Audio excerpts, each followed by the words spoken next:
Gracias por escuchar los podcasts de Radio Nacional. Acceda a todos los programas en rtv.es/a la carta. Espacio en Blanco. En Radio Nacional de España, con Miguel Blanco.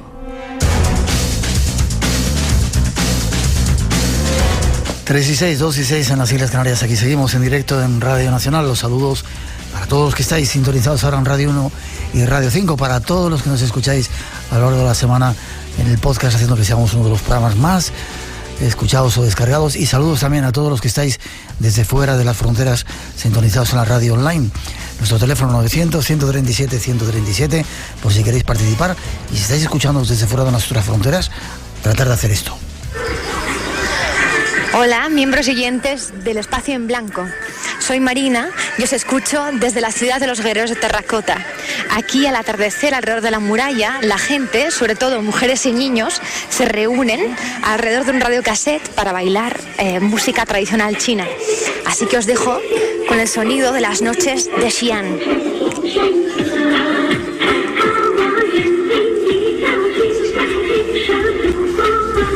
Tratar de hacer como ha hecho Marina, decirnos, grabar un pequeño fragmento del lugar donde estéis y decirnos desde dónde escucháis Radio Nacional.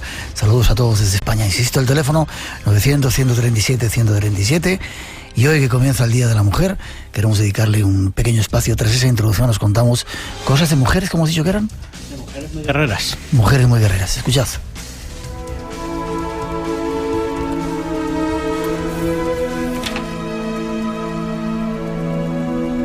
A lo largo de la historia, han sido muchas las mujeres que han intentado hacerse un hueco en un mundo de hombres.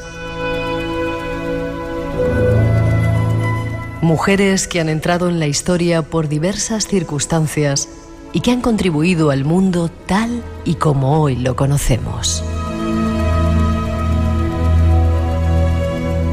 Cleopatra, Juana de Arco, Marie Curie, la reina Victoria, Indira Gandhi o Santa Teresa de Ávila son solo algunos ejemplos. Hay muchas más, sorprendentes por lo que hicieron en sus vidas. Conozcámoslas de la mano de nuestro siguiente invitado.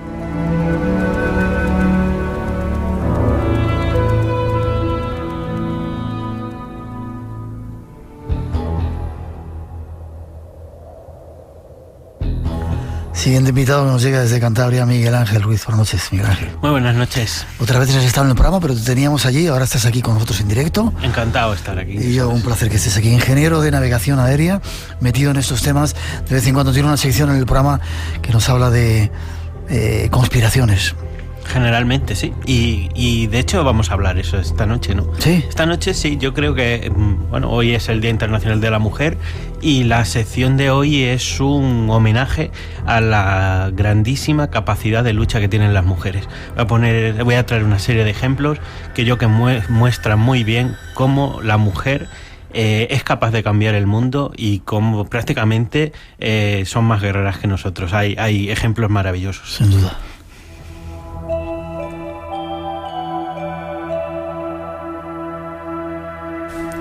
Pues vamos con ello. Mujeres guerreras que han dado mucha guerra y que han transformado el mundo. Que han cambiado el mundo. Mira, el primer ejemplo que a mí me encanta... ¿El de las mujeres de negro, quizá? Sí, las mujeres de negro. Las mujeres de negro es una organización, una fundación que se organiza en Israel a raíz de la primera intifada en 1987 y bueno, pues hay que visualizar, ¿no?, cómo fue el conflicto, la intifada, aquel problema, casi guerra, ¿no?, entre israelíes y palestinos, y en aquel contexto, lo que era la locura de la guerra, ocurre una iniciativa muy curiosa, y es que las mujeres israelíes, inspiradas en lo que habían sido los movimientos de protesta femeninos, israelíes, no que es palestinas, importante, israelíes. No, el matiz, porque ellas estaban inspiradas en lo que habían sido los movimientos de protesta femeninos de las madres de la Plaza de Mayo de Buenos Aires a raíz de la dictadura militar, que reclamaban pues el tema de las víctimas allí, ¿no? Pero es curioso porque ellas hacen un giro, ¿no? Y es en este caso, en vez de ir de parte de las víctimas, son ellas las que reclaman que acabe la ocupación y que acabe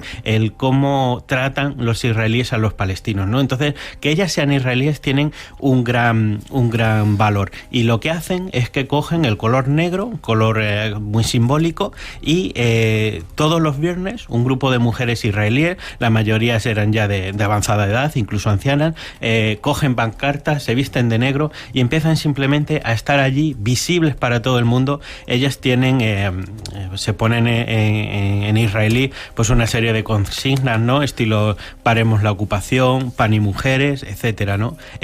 Paz y mujeres, ¿no? Y simplemente se dedican a estar allí, a dar testimonio y a pedir que pare la ocupación.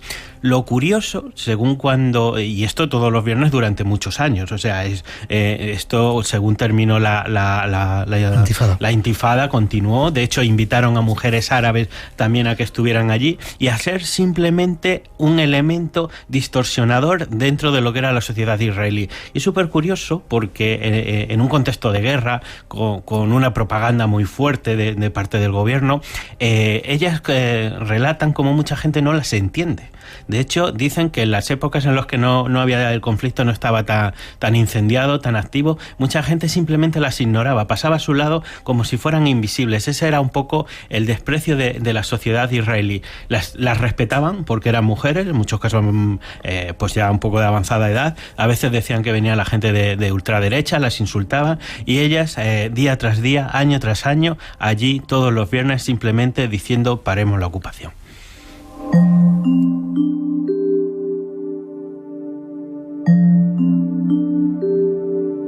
Mujeres que han dado guerra y que han contribuido a cambiar el mundo. Ana Politkovskaya. Conocida, pero ¿qué hizo esta mujer o qué hacía? Esa mujer es un ejemplo de lucha incansable, tozuda. Hablamos de una periodista rusa, nacida en 1958, y que, era hija de unos diplomáticos ucranianos, y era alguien que toda su vida fue bastante crítico. Quizás por ser hija de diplomáticos, yo creo que sabía bastante bien de qué iba un poquillo el mundo, ¿no? El mundo de la política, el mundo de la geopolítica, y ella lo que quizás es un elemento decisivo en su vida, tendríamos que hablar de lo que fue la ocupación rusa de Chechenia en 1999, ¿no? Vladimir Putin usó Chechenia como un trampolín electoral. A él le vino muy bien la guerra para ganar las elecciones, y una vez que gana las elecciones lo que hace es que se retira. Al retirarse se produce la chechenización del conflicto, es decir, las tropas rusas dejan Chechenia sumido en una guerra, y en una guerra que se prolongó 10 años, en una guerra que fue un auténtico infierno. ¿Qué hizo María Politkovskaya, esta periodista, ¿no?, que ya había dado sus primeros pasos?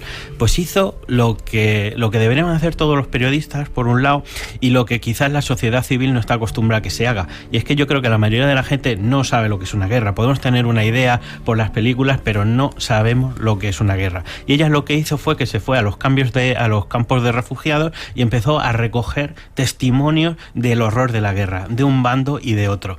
Empezó a publicar libros, empezó a airear aquello que debería de quedar en Chechenia, y empezaron sus problemas, ¿no? Hicieron de todo por pararla, la amenazaron. Siguió informando. En otra ocasión la pusieron veneno en un té que estaba tomando, acabó bien mala, y cuando se recuperó siguió informando.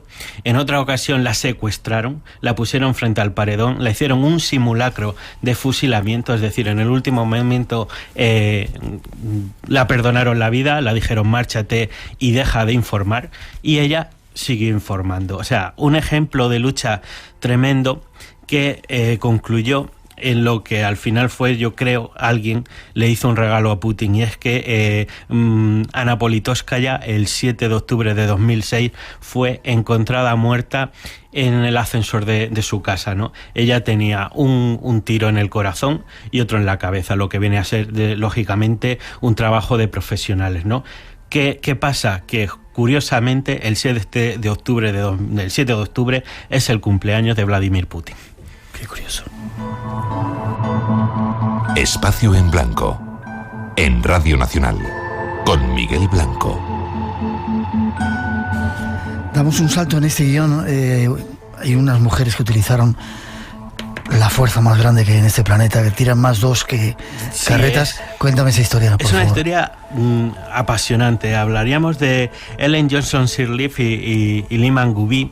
Ellen Johnson fue la primera mujer presidenta de África, y para contextualizar esto habría que ir un poco pues en torno a 2001-2002, que estaba todavía en marcha la Segunda Guerra Civil de Liberia, ¿no?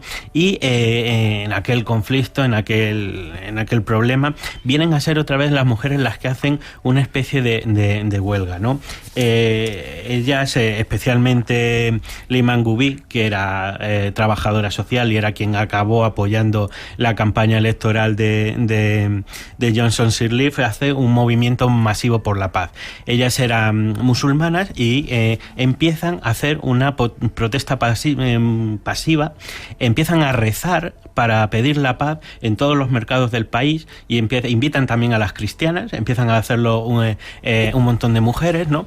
Y aquel movimiento, porque yo creo que a veces la sociedad llega a un punto en el que maduran, y a partir de ese momento lo que puede ser un movimiento pequeño crece, y en aquel momento la gran mayoría de las mujeres en Liberia se apoyaron esta táctica y hicieron una cosa.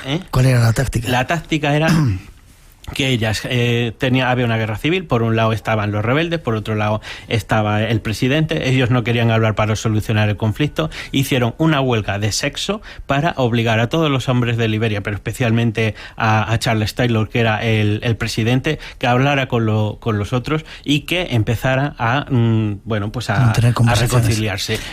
Todas las mujeres dijeron: no hay sexo hasta que no habléis. Y hablaron. Y no solamente hablaron, sino que el gobierno de Charles Taylor acabó cayendo pues con ese formidable poder que tú has dicho. Ya dicen que eso tira más dos que dos carretas, ¿no? Y es capaz de cambiar gobiernos. Curioso.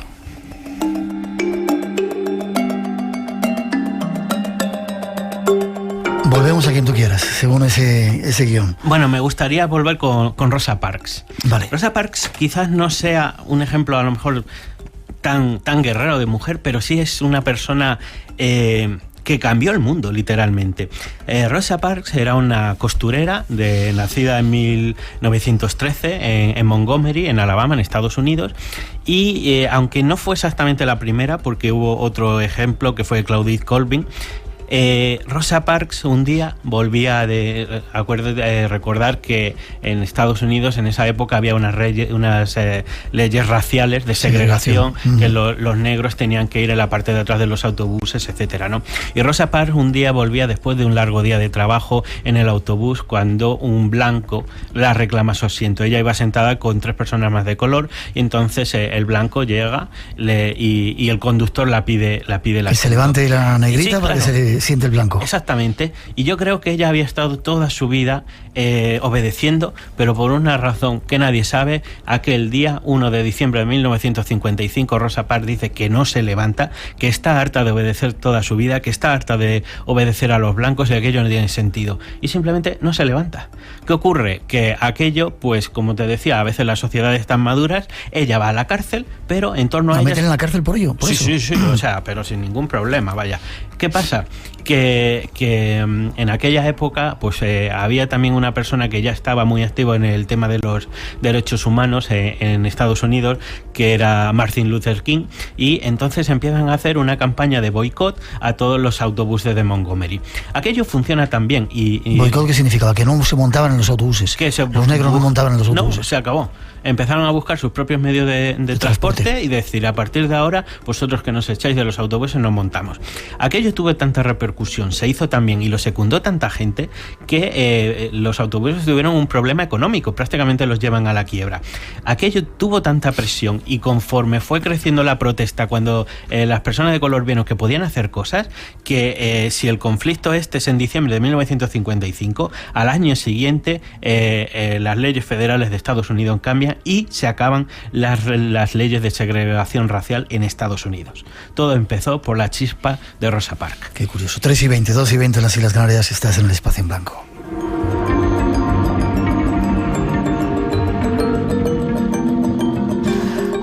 En esta parte del programa, en este día especial de las mujeres, hablando de mujeres que han dado mucha guerra, afortunadamente. Y mucha guerra dio Oriana Fallaci. De hecho es quizás de todas estas un poco la más peleona, en cierto sentido. Nace en Florencia, en Italia, y en 1929, y nace pues un poco en lo que era el contexto de lo que había sido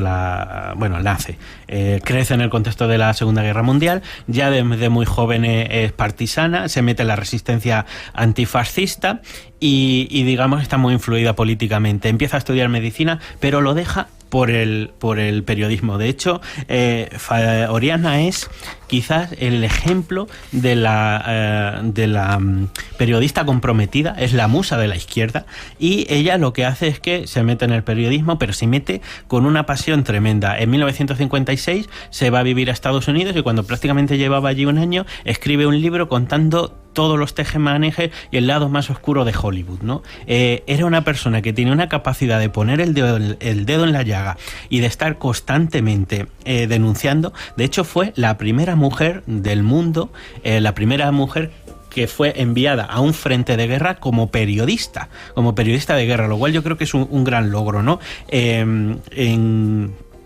muy curioso, ¿no? Porque ella va a Vietnam y va a Vietnam, pues de su manera, o sea, quiero decir, ella iba enviada por un periódico que se llamaba el Europe, que era italiano, pero ella llega allí, ve la situación y ni siquiera toma parte por americanos o por el Vietcong, sino que critica a ambos lados, porque era, yo creo, una persona con un espíritu humanista tan tremendo que más tarde diría que la guerra de Vietnam había sido una locura sangrienta, sin sentido, y daba caña a todo el mundo, ¿no? Luego también tuvo un libro muy famoso que se llamó El sexo inútil, el viaje al interior de la mujer, donde ella denuncia el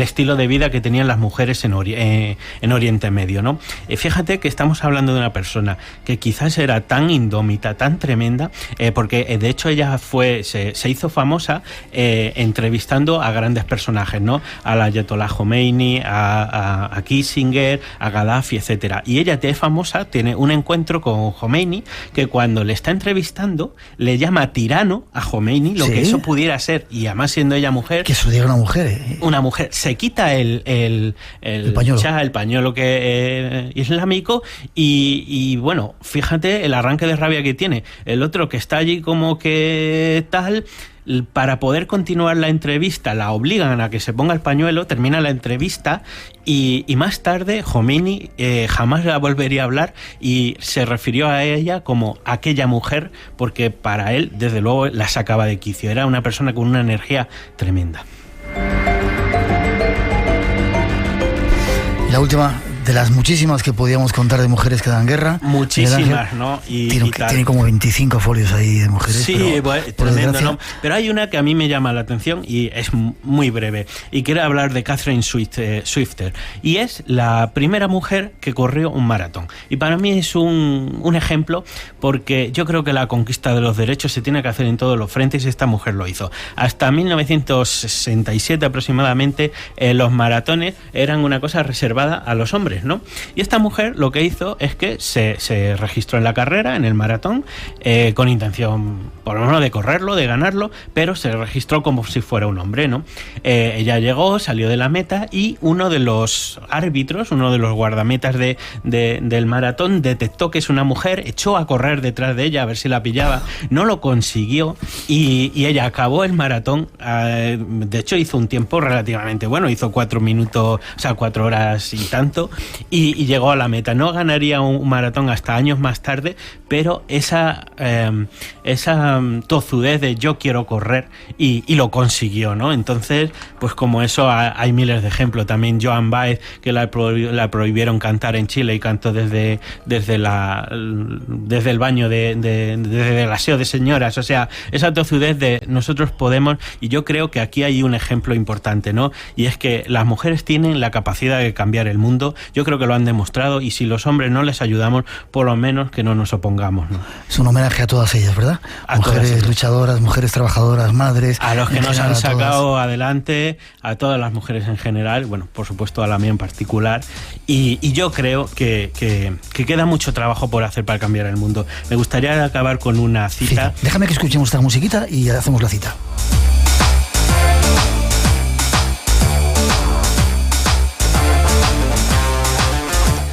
Mujeres peleonas, mujeres que han cambiado el mundo. Termina con la cita. Pues hay una cita muy interesante que es de la Organización Mundial para la Cooperación y el Desarrollo, y es que yo creo que sitúa muy bien cuál es la situación de algunas mujeres en algunas partes del mundo.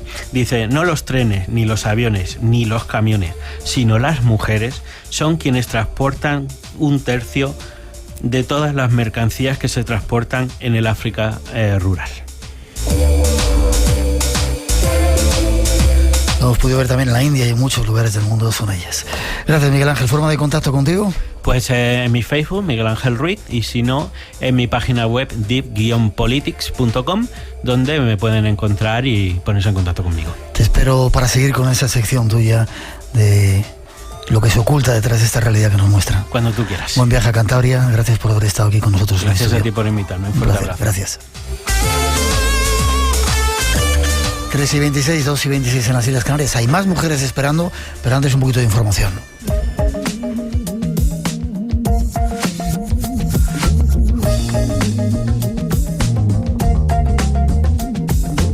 Vamos a las Islas Canarias para daros alguna información de las actividades que ellos están preparando. Algo que ya empieza a ser habitual. Ulises Acosta es un poco el responsable. Buenas noches, don Ulises, ¿cómo está usted? Buenas noches, don Miguel. ¿Qué tal? ¿Cómo estás, hermano? Bien, un placer que estés con nosotros. Ya de nuevo en la carretera con esos preparativos. Bueno, ya está todo preparado, ¿no? Lanzando ya ese nuevo congreso. 4º Congreso Internacional, si no me falla la memoria. Justo, 4º Congreso Internacional del Misterio, sí. Lo que nació como un... se ha convertido en una realidad absoluta ya, ¿no? Algo que parecía que iba a ser simplemente una cosa así pequeñita y de repente 4 años ya seguidos. Fechas para este año. 6 y 7 de junio de 2015. Nos cae justo el mismo fin de semana del año pasado. Sí. Y fenomenal. De momento muy contento, Miguel. 6 y 7 de junio del 2015. Sí, porque se acaban de sacar las inscripciones y hay como 200 personas ya inscritas.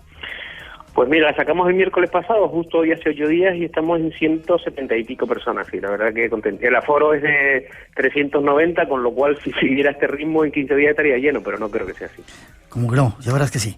Eso se intenta, sobre todo porque este año hay un cartel espectacular, ¿verdad? La gente que viene siempre ha sido buena a lo largo de todos los años, pero los especialistas que se han reunido este año son increíbles, ¿verdad? Sí, es difícil superarse año a año por los carteles que traemos de ponentes, ¿no? Pero la verdad que este año traemos gente con muchísimo peso y así nos lo reconocen los asistentes que están reservando. Vale, hagamos un resumen rápido. 6 y 7 de junio, Las Palmas, ¿el lugar? El lugar es el SICA. SICA. Se llama así. SICA es un teatro de Las Palmas de Gran Canaria. Somos también en Las Palmas de Gran Canaria. Muy cómodo, muy apañadito y muy bien para todo el mundo. Perfecto. 6 y 7. ¿Y van a ser estos los personajes que van a estar? Empieza a contarnos, por favor. Pues mira, abrimos con un duple de Paloma Navarrete y Sol Blanco Soler. Sol se ha convertido ya en la madrina del Congreso. Como le gusta, bueno, nos gusta a todos, ¿no? Pero ahí en Canarias, ¿verdad? Como la quieren, ¿verdad? Es un encanto. Aquí se le quiere muchísimo y especialmente nosotros, mi mujer y yo, la adoramos a Sol Blanco Soler. Y van a hacernos una conferencia que se llama EPTA y las Casas Encantadas. O sea que, bueno, agarrémonos a los sillones, ¿no? Sol y Paloma Navarrete con esas experiencias de esas investigaciones que hacen. ¿Quién más tenemos? Pues a continuación de esa mañana sigue María José Cabanillas, que habla sobre el Ho'oponopono. Sí. Y la verdad que es sorprendente esta mujer, lo que está triunfando ahora mismo en España. Ha sido complicado traerla con su nuevo libro y está todo el mundo expectante a su conferencia. Con ese sistema hawaiano de desarrollo personal, María José Cabanillas, no os la perdáis, todo un personaje. ¿Quién más tenemos? Pues mira, por la tarde comenzamos con Magdalena del Amo, que habla sobre los misterios del Camino de Santiago, justo con un libro que acaba de escribir que se llama El Códice de Clara Rosenberg. Y es una ponencia muy curiosa, sobre los misterios que encierra el Camino de Santiago. Muy curiosa. Bien, para seguirla. ¿Qué más tenemos? A continuación, un maestro que tú le conoces muy bien hace muchísimos años, Salvador Freixedo. Nos ha costado muchísimo traerlo. Es un personaje, yo creo, de los que más saben de ufología en España. Y es un honor que esté aquí en Canarias, y un hombre con mente lúcida todavía, a pesar de su edad y de su trayectoria, ¿no? Es jesuita, una de las personas que ha traqueteado, como él dice más, este mundo del misterio, todo un mito y toda una leyenda. Estará en Canarias, Salvador Freixedo. Miguel, solo su currículum es una conferencia, o sea, sí. Hay que ver el currículum de él para ver que es impresionante lo que tiene Salvador. Sí, señor. Las veces que ha estado en nuestro programa siempre ha creado polémica y nos ha abierto un montón de puertas, o sea que no os perdáis a Salvador Freixedo. Tiene ya no sé cuántos años, unos cuantos ya, pero con la mente más lúcida, una de las mentes más lúcidas de este país en este mundo del misterio, ¿verdad? Sí. ¿Qué más tenemos? Espectacular. A continuación, una persona que nos costó traerla es un mexicano que se llama Hugo Semoloni. Es un maestro de la superación personal también, que nos va a hablar sobre los misterios del jaguar, del jaguar, que es un animal de poder de los olmecas que empiezan por ahí y aplicado al ser humano, ¿no? Como la superación del guerrero, o sea, como la superación de la persona por toda la potencia y la fuerza que tiene ese animal, porque para ellos ha sido un símbolo y sigue siéndolo para el mexicano, ¿no? Uno de nuestros invitados favoritos en este campo de la superación, Hugo Semoloni, también en Canarias. ¿Más para ir terminando? El domingo por la mañana empezamos con Carlos Hernández, que lo tuviste en tu programa y yo me enamoré de él. Campos de concentración, ¿verdad? Un periodista que recibió multitud de premios. Me enamoré de él en el buen sentido, pero bueno, es un gran comunicador. Yo le escuché en tu programa y te dije, Miguel, por favor, contáctamelo. Y va a ser una ponencia espectacular con imágenes, con voces en directo grabadas, pero de gente que ha estado viviendo ese campo de concentración en Mauthausen, y se llama Deportados Españoles sobrevivir el infierno nazi, se llama la ponencia, ¿no? Para no perderse. También va un poco enfocada, Miguel, en lo que es capaz de soportar un ser humano, ¿no? ¿Verdad? Sí, como un ejemplo de resignación y de lo que somos capaces de soportar, que desgraciadamente, o sea que afortunadamente esperemos que no se repita nunca más. Exacto. ¿Quién más tenemos? Miguel Ángel Pertierra, que tú también le conoces bien, que médico, es un doctor que nos va a hablar. Sí. Que habla de vida después de la vida, ¿verdad? Correcto, sí, de experiencias cercanas a la muerte. SM es lo que va a tratar él, que es el momento ese del túnel y todo lo que la gente habla de que ha sufrido esa experiencia. Él también la ha sufrido y supongo que la va a contar también en nuestra ponencia. Y es un hombre que ha despertado mucha expectación aquí en Canarias, Miguel, porque creo que no ha estado mucho por aquí. Muy seguido en muchas partes de nuestro país. ¿Y queda alguien más? Luego tenemos la mesa redonda Rozando el Mediodía, que la coordinas tú, evidentemente, con todos los ponentes del Congreso. Y por la tarde traemos a Astiaro, que le conoces bien, que es un hipnólogo. Jorge Astiaro. Que ya cuando lo tuvimos el primer año fue todo un espectáculo, la gente alucinó con lo que este hombre es capaz de hacer en el escenario y con su hipnosis, ¿no? Y ese será el cierre del Congreso del domingo por la tarde. Siempre son buenos los carteles de los ponentes que van a este congreso, pero este año es insuperable. El 6 y 7 de junio, si queréis reservar plaza, están la mitad ya casi pilladas. ¿Dónde se ponen en contacto contigo, Ulises? Pues www.congresointernacionaldelmisterio.es. Congresointernacionaldelmisterio.es, y ahí están todas las indicaciones, ¿no? Para poder estar en Las Palmas el 6 y el 7 y seguramente con sorpresas del espacio en blanco también por allí. Sí, y tanto, y tanto. Ya lo tendrás que anunciar tú, pero y tanto que hay sorpresas de espacio en blanco. Lo iremos contando. Ulises, enhorabuena por ese trabajo adelante, que sea fructífero, porque parte de los beneficios son también para otro de nuestros favoritos, el Padre Ángel y Mensajeros de la Paz, ¿verdad? Es correcto, sí. Fuerte abrazo, adelante, que se llenen pronto esas plazas, que tengamos que coger un local mucho más grande para meter a toda la gente interesada. Muchas gracias, Miguel, muchas gracias, Espacio en Blanco, y mucha fuerza. Un abrazo. Fuerte abrazo, hasta prontito.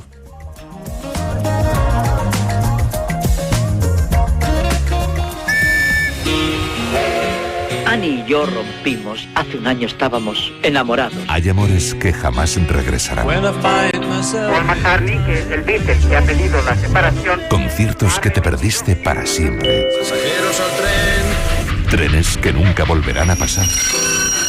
Recupéralos. Descárgate todos los programas que te perdiste en la web de Radio Nacional, rtv.es. Radio Nacional. Escúchala otra vez.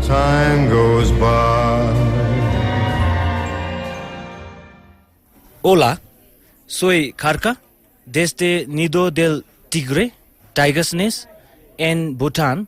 Saludos para los oyentes del Espacio en Blanco. No se trata de ver para creer, sino de creer para ver. El misterio te espera de 2 a 4 de la madrugada, del sábado al domingo. Espacio en Blanco. Con Miguel Blanco. Radio Nacional.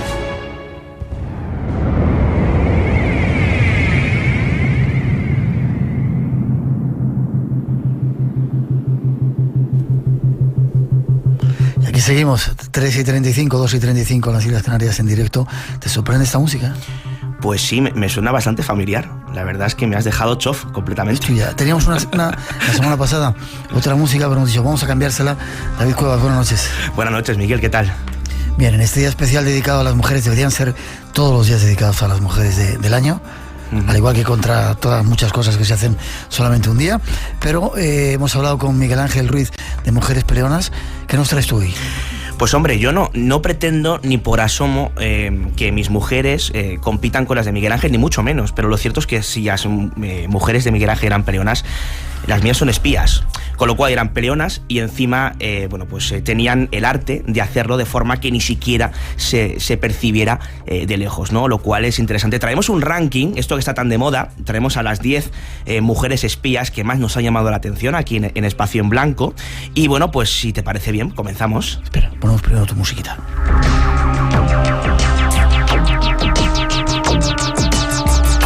No sé si te gusta, igual será tu sintonía, si no la eliges tú.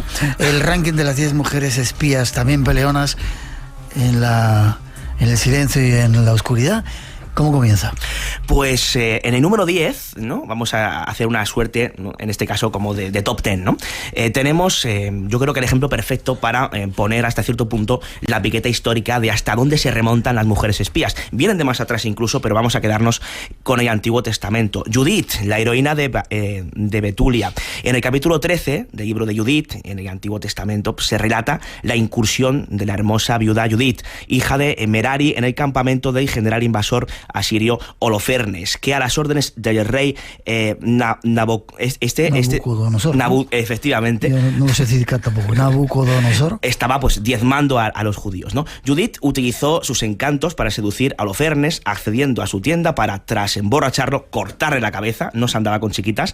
Y bueno, pues está considerada como una heroína de Israel. Su historia ha inspirado a pintores, dramaturgos, escultores y literatos. Evidentemente, para muchos el servicio secreto más importante o mejor preparado ha sido el Mossad israelí, y tienen en el ejemplo de Judith precisamente ya uno de esos antecedentes. Es la número 10. Vamos a la número 9. La número 9 está compartido. Es un número 9 compartido porque eran dos mujeres, cada una con su historia, pero digamos que la labor que realizaban era hasta cierto punto muy parecida, ¿no?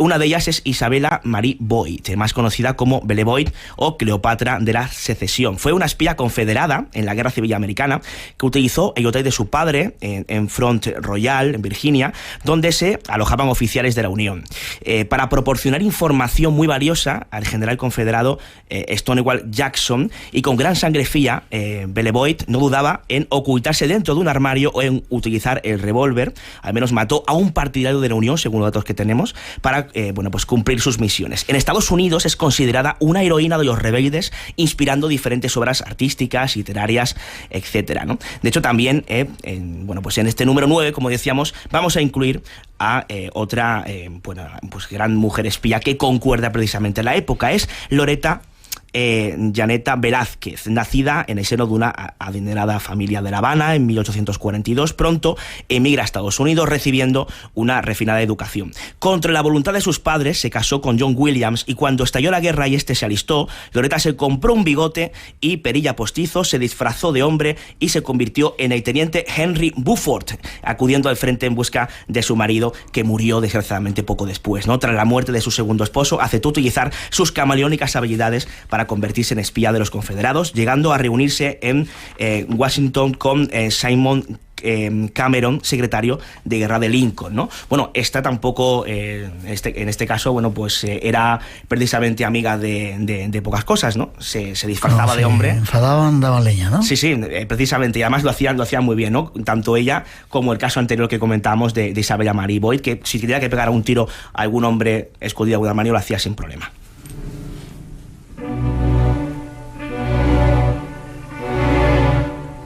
Seguimos en ese ranking de mujeres que han cambiado la historia desde la oscuridad y ocultas.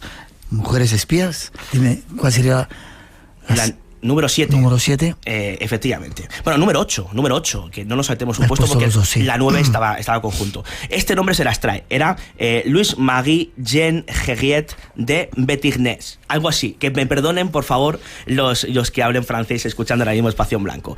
Fue una agente secreta francesa que espiaba a los alemanes al servicio de los británicos durante la Primera Guerra Mundial con el seudónimo de Alice Dubois. Alice llegó a tejer una red de informadores para la inteligencia británica que se calcula salvó la vida de más de 1 millar de soldados británicos entre enero y septiembre de 1915. Detenida por los alemanes en octubre de este año, fue condecorada a trabajos, condenada más bien, la condecoración en este caso se la dejaron olvidada, condenada a trabajos forzosos, muriendo en septiembre de 1918. Una historia curiosa, a la par que triste, la de esta Louis-Marie. No sé, te preguntaré luego si ha habido espías españolas, no sé si las tienes en este ranking, pero vamos con Cristina, la número 7. Ya está ahí en este ranking, ¿no? En la número 7, Cristina Sbarbeck fue la espía favorita de Churchill y además inspiró a Ian Fleming el personaje de Vesper Lind, que fue la primera chica Bond. Nacida en 1915, hija del conde Jerzy Schalbeck y Stephanie Goodfeder, de hecho fue la hija de un banquero judío, recibió una educación exquisita. En 1939, tras la muerte de su madre a manos de la Gestapo en Varsovia, entabló una relación con Andrzej Kowalski, ¿no? Amigo de la familia y agente de la inteligencia británica. A partir de entonces desarrolló varias misiones como agente de la SOE. Ahora explicamos esto de la SOE, que es interesante, en los territorios ocupados por Hitler. Al final de la guerra fue condecorada, esta sí, como la agente más veterana de la SOE. ¿Por qué traemos en este caso a Cristina Sbarbeck? Bueno, pues porque la SOE fue creada por Winston Churchill y Hugh Dalton para llevar a cabo espionaje, sabotaje y reconocimiento militar contra las ponencias del Este en la Europa ocupada por Alemania nazi. Era un servicio secreto británico. Miguel, de sus 13.000 agentes, alrededor de 3.200 eran mujeres y estaban adiestradas en técnicas de lucha cuerpo a cuerpo, paracaidismo, sabotaje, explosivos. Es decir, aquellas agentes secretas superaban con creces incluso la valía de sus compañeros. Estas sí que nos andaban con chiquitas. Uh-huh. Si te gusta el misterio, lo desconocido, tienes una cita con nosotros. De 2 a 4 de la madrugada, del sábado al domingo. Espacio en Blanco, con Miguel Blanco, en Radio Nacional. En estos momentos con David Cuevas hablando de mujeres espías en el mundo. Josephine Baker sería la siguiente. Efectivamente. Bueno, yo creo que cuando hablamos de Josephine Baker, evidentemente mucha gente dirá, bueno, la cantante. Esta señora es cantante. Déjame que lo escuchemos.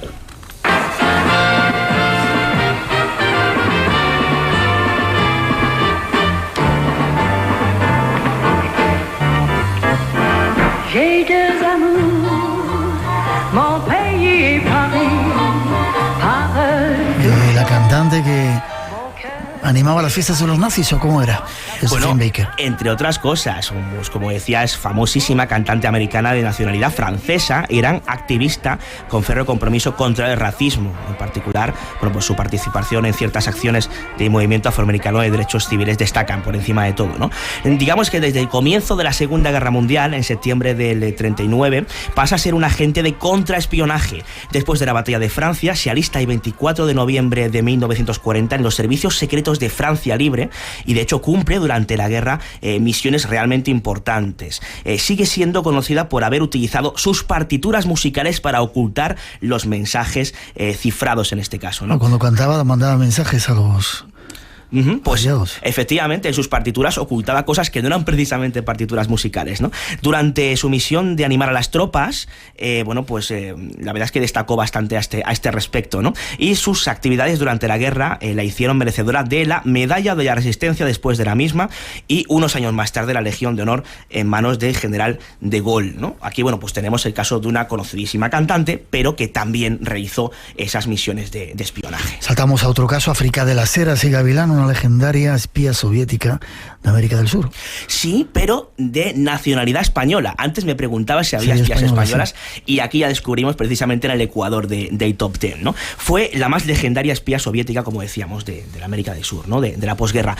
África de las Heras era una auténtica belleza. Dicen que era una mujer preciosa, nacida en el enclave español de Ceuta. El omnipotente servicio secreto soviético, la KGB, le dio el nombre secreto de Patria y ya tuvo en actividad durante 2 décadas. África se convirtió en una heroína secreta de la URSS tras luchar 2 años detrás de las líneas alemanas en la guerra patriótica contra los invasores nazis. Fue varias veces condecorada y al final de su vida pues había acumulado 8 condecoraciones, entre ellas nada menos que la orden de Lenin, ¿no? De Lenin, que era, digamos, una de las condecoraciones más destacadas precisamente de aquella época, y no todo el mundo lo conseguía. Fue así con el caso de África de las Heras, que de hecho tenía una merecida fama por su habilidad para conseguir documentos oficiales que eran falsificados. De hecho, en 1965 África comenzó a levantar la central de espionaje que contaba con, atención, media docena de agentes, laboratorio fotográfico y de cine, máquinas para falsificar documentos y varios cifrarios. Es en 1966, un año después, cuando África vuelve a Moscú y se dedica a entrenar espías del KGB. Bueno, aquí estamos hablando de una española entre comillas, porque se tiró más tiempo con los rusos que con nosotros, ¿no?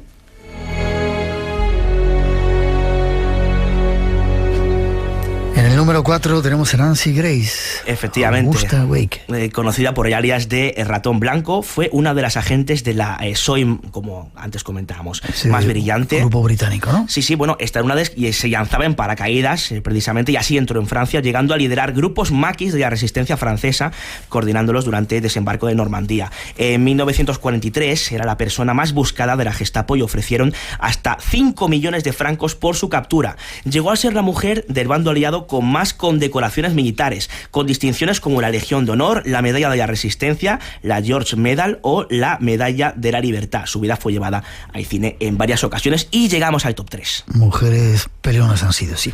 ¿En el número 3 quién tenemos? Pues tenemos a la mujer que pasó a la historia por ser la más hermosa de la historia del cine, pero también este caso es fascinante, era una científica e inventora fascinante, ¿no? Como decíamos, valga la redundancia. De padres judíos comenzó a estudiar ingeniería con 16 años, siendo considerada una superdotada, aunque dejó los estudios por su vocación como actriz. Es en 1937 cuando se convierte en la primera mujer que aparece desnuda en una película comercial. La película era Éxtasis, alcanzando cierta notoriedad. Casada contra su voluntad con Friedrich Mandy, proveedor de municiones y amigo personal de Hitler y Mussolini. Sufre durante años los celos de su esposo, que la aísla en su mansión y comienza a robar información de sus contactos nazis para la inteligencia de Estados Unidos. Esto es muy interesante. En 1937 consigue escapar con la ayuda de asistencia y la amante, en este caso a Estados Unidos, donde triunfa como actriz de Hollywood y patenta en 1942 un revolucionario sistema de comunicación por radio. Esto es genial. Su invento como tal fue utilizado en la crisis de los misiles de Cuba, la guerra de Vietnam, y en el campo civil contribuyó al desarrollo de la actual tecnología Wi-Fi, que yo creo que es algo que quizás se desconozca y por eso hemos querido incluirla precisamente en el número 3. Qué curioso.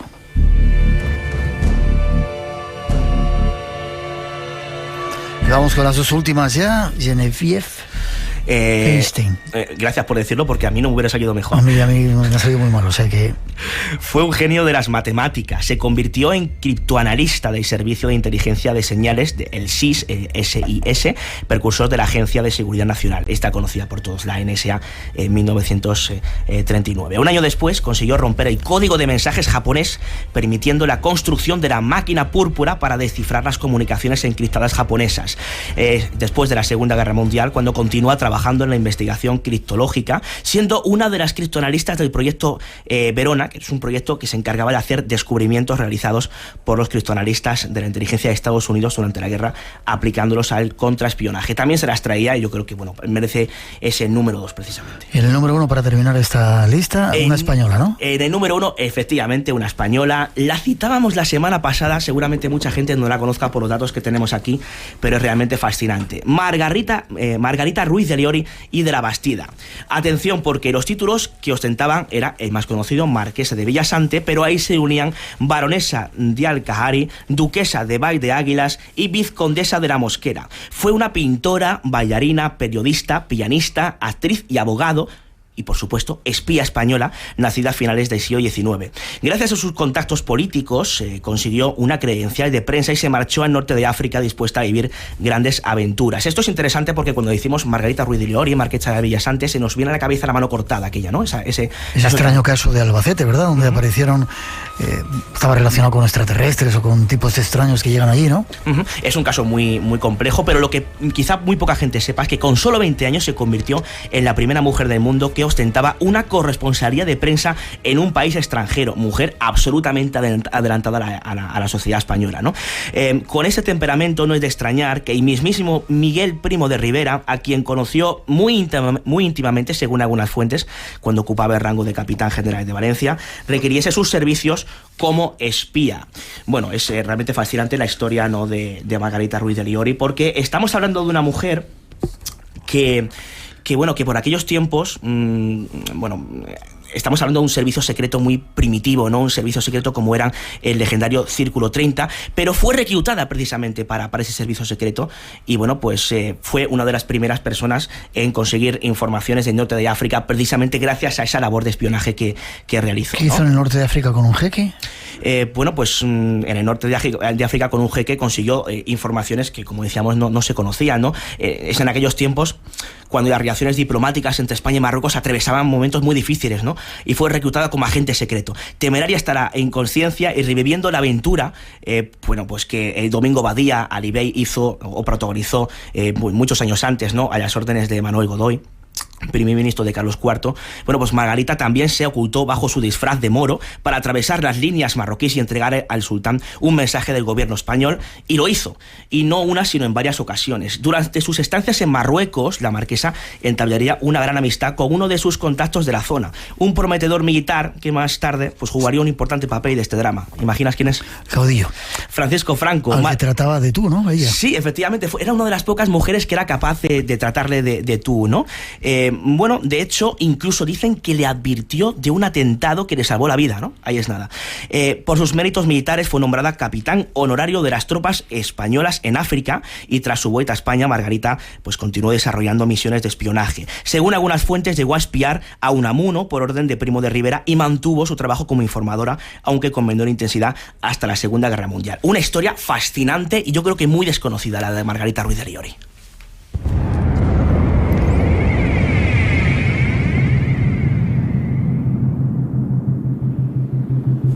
¿Cómo te gustan estas historias de espías, David? Sí, la verdad es que... Y además yo desconocía muchísimo este tema, no es un tema que domine especialmente, pero llama muchísimo la atención porque es no solamente fascinante y las historias de estas mujeres, sino ante todo desconocidas. Yo creo que esto es lo que más nos llama la atención, ¿no? ¿Y sigues teniendo esa exposición que estabas realizando acerca de mujeres espías? Efectivamente, continúa. De hecho, estará hasta el próximo 23 de marzo en la Casa de la Cultura de San Sebastián de los Reyes, en la calle Baunatal número 18. Y de lunes a viernes, de 9 de la mañana a 9 de la noche, se puede visitar de forma totalmente gratuita, y ahí podrán conocer no solamente la historia de estas mujeres espías, sino ver, comprobar qué tipo de armas utilizaban, cómo se... Cuéntanos alguna de las cosas que tienen ahí, que tenéis. Pues algo muy llamativo. ¿Son originales o son...? Y la mayoría son originales y algunas son reproducciones, ¿no? Hay muchos tipos de armas, algunas, digamos, que ocultas. Hay un lápiz de labio daga, por ejemplo, que llama mucho la atención. Hay unas gafas antiseguimiento. Pero ¿cómo puede salir una daga de un lápiz de labios? Pues puede salir, y además una daga bastante prominente, ¿eh? Sí, tienes un lápiz de labios, lo giras, y en vez de, digamos que ese estupendo ungüento que utilizan las mujeres para pintarse los labios, sale otra cosa un poquito más peligrosa, que era utilizado en este caso como mecanismo de autodefensa. Armas de este tipo, además, microcámaras espías y montones de cosas realmente llamativas. Incluso tenemos alguna de las partituras de Josephine Baker, ¿no?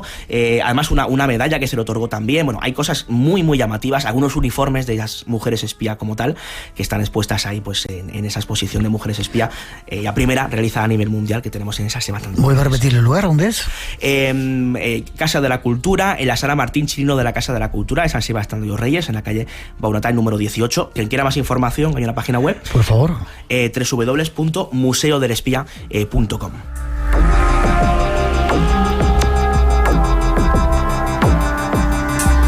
La cantidad de cosas que desconocemos y que esta noche, gracias a Miguel Ángel Ruiz y a ti, hemos dado un poco de luz de lo que han hecho las mujeres de manera oculta, de manera abierta, como nos contaba Miguel Ángel, y que han contribuido a cambiar la historia. Forma de contacto contigo, David, si se quiere. Pues David Cuevas, espacio en blanco, @gmail.com. Repito, David Cuevas, espacio en blanco, @gmail.com. Por cierto, fascinante, Luis Silva, hemos recibido muchas llamadas y quiero mandar un saludo, si me lo permites, a los compañeros de Mil Caminos por ese congreso de Alcobendas al que no he podido ir y me hubiera encantado por unos menesteres que me lo han impedido. Fascinante lo que hay, como lo cuenta y el trabajo que hace Luis Silva, también el tuyo. Gracias, te sigo viendo en el espacio en blanco. Hasta la próxima. Hasta pronto.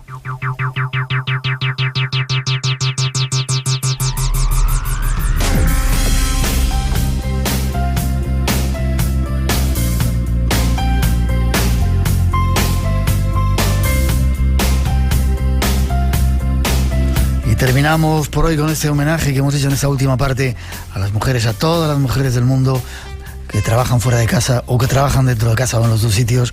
Nuestro homenaje y nuestro respeto. Volvemos en 7 días aquí a Radio Nacional, vuestra casa, para seguir con el mundo del misterio. Y teníamos un concurso, estos han sido los ganadores. Agapito Vieira de Las Palmas, Carlos Mortero de Ávila, Francisco Javier del Facebook, Roberto Sevilla de Cádiz y Josefina Pérez de Madrid. Poneros en contacto con nosotros para darnos la dirección y os enviaremos ese regalo con nuestra gratitud y nuestro agradecimiento.